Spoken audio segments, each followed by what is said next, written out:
Hello, I'm Steve Forster. Welcome to our project In Pursuit of the Perfect Portfolio.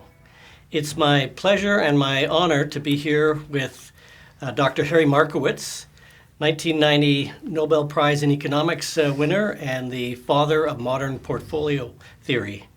Harry, thank you very much for joining me today. Thank you for having me. I want to start off by taking you back to the early 1950s and tell me about your first investment decision. When I wrote my article, my 1952 article, I had never invested. I was a student I don't want to say I'm a poor student. I mean, I was a student without funds. And the first time I had the opportunity to invest was when I had joined the Rand Corporation in Santa Monica. They offered TIA versus CRIF, stocks versus bonds. And at that time, look forward to telling this story. People have it wrong, have it right, but they don't have the right conclusion. At that time, I thought, if the market goes up, the stock market goes up, and I'm completely out of it, then I'll look silly. And if it goes down and I'm 100% in it, I'll look silly. So I went 50-50. So I was, at that time, minimizing maximum regret. Now, the story is sometimes told, and I've seen it even in the Wall Street Journal, that Harry Markowitz, when he makes his portfolio decisions, he doesn't use mean variance analysis, he doesn't use MPT, he just uses minimax regret. Well, that's what I did in 1952, but that's not what I would do today. It's not what I would recommend,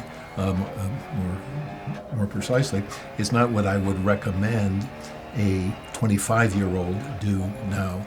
Now I'd probably put them 100% in stocks. A lot has happened since I published that article in 1952. There's an infrastructure. We have this data that goes back to 1926 at least that shows you how, on the average over the long run, if you'd put $1 in small caps, it would be worth like 13,000 or something like that because it's compounding at 12%. If you put it in large cap, it'd be worth 3,000 or 5,000 because it's compounding at 10%. But if you put it in government bonds, it'd be worth $150 as compared to 13,000. Now we have optimizers. We didn't have an optimizer in 1952 and so on. So the conclusion is false that now Harry Markowitz 2017 would recommend to a 25-year that they go 50-50. So I want to come back to that later on in our discussion in terms of your views on the perfect portfolio. So that's a great foreshadowing of what your thoughts are.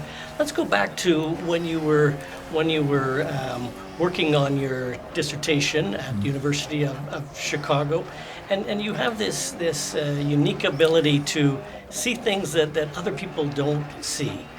Can you tell us about one of the aha moments when you were in the University of Chicago library reading John Burr Williams' investment book, and what were your insights that came to? That was my first aha moment, and I've been seeking aha moments ever since.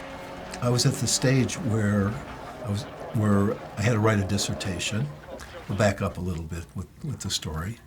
I went to my thesis advisor, Yasha Marshak, to ask for suggestions.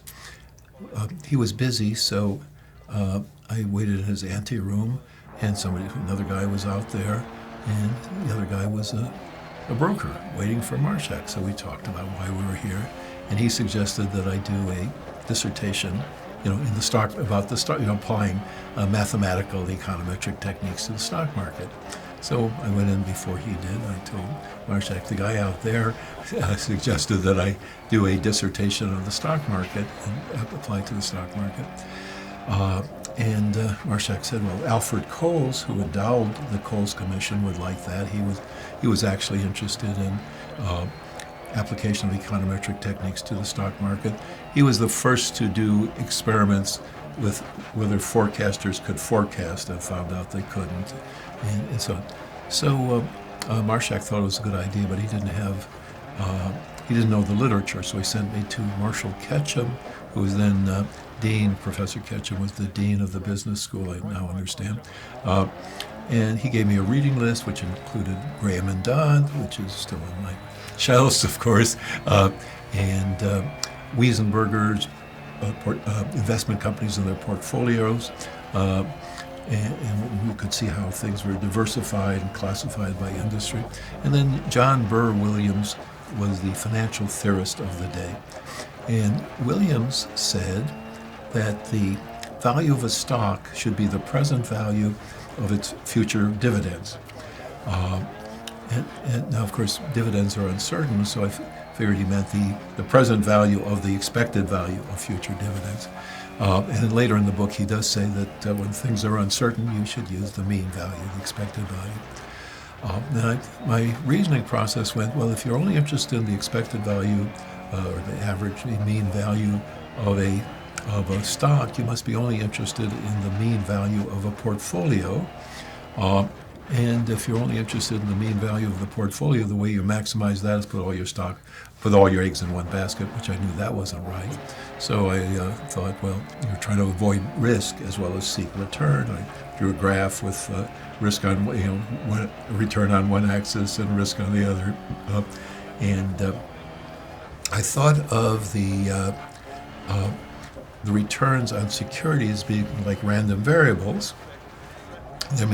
That means that the return on the portfolio is a weighted average of the returns on the individual securities where you choose the weights. I knew offhand at the time what the expected value of a weighted sum was, but I didn't know what the variance or standard deviation of a weighted sum was. I got a book off the library shelf, Uspensky's Introduction to Mathematical Probability. My memory isn't that good, but I remember that whole scene very well.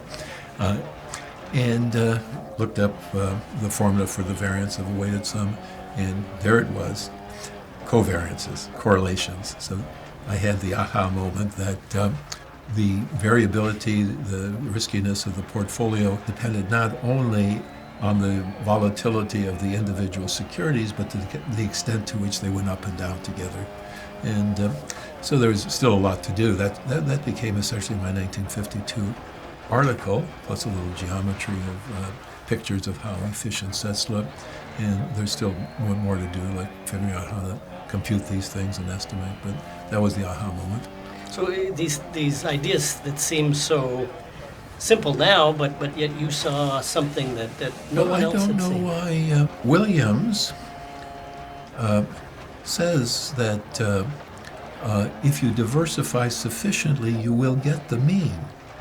But that is only true if risks are independent, uncorrelated. If risks are correlated, you don't get the mean. There's a rule that says the variance of your portfolio, and this is from chapter 5 of my 1959 book, the variance of the portfolio doesn't approach zero, it approaches the average covariance.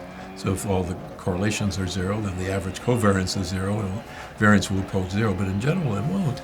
And how somebody could live through the 1929 to 1932 crash and assume uncorrelated is difficult to see in retrospect. I think his book came out in 1938, so he should have. Yeah, he had gone through. Yeah, he had gone through. He had seen the 2932 was fresh in his memory. Yeah. See, the notion of diversification goes way back. The Bible has some reference to it. The Merchant of Venice. Antonio, why are you sad? Is your business going bad? My goods are not to one bottom trusted, but not my fortune to this year. So so he knew about diversification. But what was lacking was a good theory that would catch up with intuition. And you brought that theory, and, Right. and here we are now in March of 2017. Right. And now this is the almost to the 25th, yeah, the 25th day, anniversary. the 65th Anniversary. 25th is gone. Yes, 65th anniversary How of time flies. that paper. So I want to talk about that because This is the Journal of Finance paper called Portfolio Selection. Right. And what's so striking about it is how different it was compared to other papers that appeared in that same issue that looked at inflation and public policy issues and income statements. What is it that made your paper stand out and made it so different at the time, and yet it wouldn't be that different from other Journal of Finance articles today? Well, my emphasis was on portfolio selection, considering the portfolio as a whole. They were all talking about evaluating securities or industries, and the notion that you should have some kind of a theory about what makes a well-diversified portfolio and what is the trade-off between risk and return. It's surprising that the human race went so long to leave me to discover that, to fill that need. And really providing a process that helped to create a whole investment management, portfolio management industry. Let me tell you a little story. Sure. Peter Bernstein, of course, who's his book on there's a Capital book, Ideas. Capital Ideas, and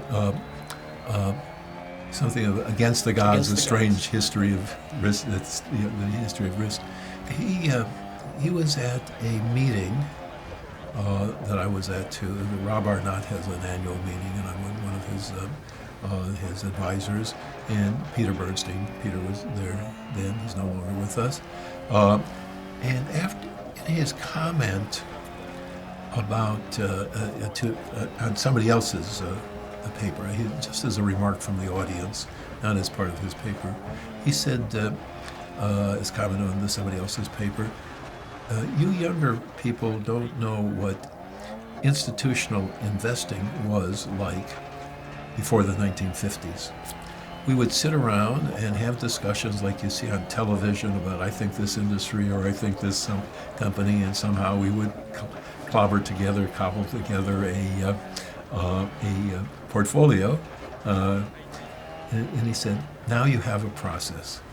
And it was at that moment when he said, now you have a process, that I realized what I started. Of course, there's a lot that goes into it besides, like data and programs and so on and so forth. That must have been an amazing moment for you to realize. Yeah, always, yeah. Now, 1952 was a great year for you. Uh-huh. You have the Journal of Finance paper, but a lot of people don't realize that there was another paper that you refer to as Markowitz 1952b, right, that appeared in the Journal of Political Economy, the utility of wealth. And it's through that paper that you've now been often referred to as not only the father of modern portfolio theory, but the grandfather of behavioral finance, behavioral economics. Can you tell us about that paper and the key insights? Now, first, confirming that, certifying that I'm the grandfather of behavioral finance, Danny Kahneman has a book out called Thinking Fast and Thinking Slow. And of course, if you're Harry Markowitz and you get a copy of Thinking Fast and Thinking Slow, first thing you look to, in the index to see if I'm referred to.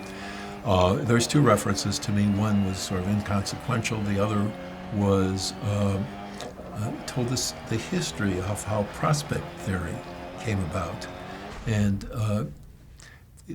Kahneman says that he and Tversky were struggling with some experimental results which they just couldn't understand. And finally Tversky came and said, now I got the answer. It's in a then 25-year-old paper by Harry Markowitz.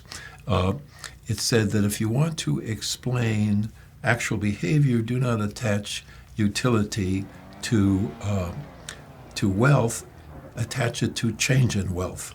And that, then that plus what, and then there was a certain shape of the curve depending on, my curve had a concave portion on the left in losses, so that was explaining why there's insurance, so people insure, and then there was a convex portion which explained why, which is part of the explanation why people bought lottery, and then there was again a concave because Otherwise, you have the St. Petersburg paradox. Now, how did that all come about? Uh, I was taking Milton Friedman's class in microeconomics. I don't remember whether it was an assignment, an optional assignment or a mandatory assignment, but he assigned a paper by Friedman and Savage. I can't remember the name of the paper, but it was trying to explain why there was both gambling and insurance. And it had a curve, which is very much like the Markowitz curve, the later Markowitz curve, in which there was a concave portion, a convex portion, a concave portion. So I looked at this and I thought, well, if you took it looked like a two-humped camel walking uphill. So if you take a plank and put it against these two humps, you get a double tangent. And the behavior of people depend on where they are with respect to these two tangencies. Like, for example, if you have two middle-class people who are halfway between the lower tangency and the upper tangency, there's no fair bet that they would prefer than one where they flip a coin and one becomes poor and one becomes rich. And you don't see that, in fact. And then the people who are below the lower tangent, the poor people, they don't buy lottery tickets. And then I don't know who's lining up in front of me when I'm trying to buy a Wall Street Journal on 3rd Avenue in New York, and so on. I mean, it just didn't make any sense. And the only point that made any sense was at the inflection point where there'd be you were cautious on the downside and maybe a little bit willing to gamble a little on the upside. And then I said, I didn't call it that. That's usually current wealth, but I said I call that customary wealth, because if you have a recent windfall gain, you move into the convex part, and you're a little bit more devil may care. You're playing with house money, so to speak. And if you have a recent windfall loss, you become more cautious. So the only point that made any sense was this inflection point, as compared to your say, Tversky says, economist Tversky, they speak of his current wealth, but I talked about his customary wealth, because you're usually there, but if you had a recent windfall gain or loss. So that was another aha moment. You've had many of them. I love them. I adore them. That's one of my... So you followed up your 1952 portfolio selection paper 7 years later with a book by the same name, and it packed a lot of things into it. There was a chapter on matrix algebra that I think many famous people, including Bill Sharp, learned. Yes, he said. I don't know who else did, but he says he learned it. Absolutely. So what had changed, and what was in there in terms of some of the nuggets that eventually became the capital asset pricing model that Bill Sharp, under your tutelage, was able to follow up on? Well, let's dispel the notion that Bill Sharp got the idea for the capital asset pricing model from me. Let me tell you, as long as we're down that path, let me tell the relationship between me and Bill. We think roughly 1960, as far as Bill and I can reconstruct it. I was working at the Rand Corporation. He was working at the Rand Corporation. I was working on the SimScript programming language or something else besides portfolio theory. And he appeared at my door, said, "My name is Bill Sharp. I'm a student. I work here like you do, and I'm a student trying to get a PhD at UCLA, right?" Fred Weston, who was the publisher, who was the editor of the Journal of Finance at that time, had told Bill, why don't you ask Harry for a suggestion? You like his 1952 article, why don't you ask him for a suggestion? In chapter 5 of Markowitz 1959, I talk about what I call derived covariances, the fact that there are just too many covariances to expect, or correlations to expect any team to individually look at them and estimate them. So you need something like a factor model. And I pointed to him about the idea that there's too many covariances, and why don't you try building a factor model and see how well it works. So that became Sharp 1963, a simplified model of portfolio theory, which showed how if you're estimating factors for each security rather than covariances, if you have 100 securities, you got 100 times 100 divided by 2, roughly covariances. That's 50,000, whatever.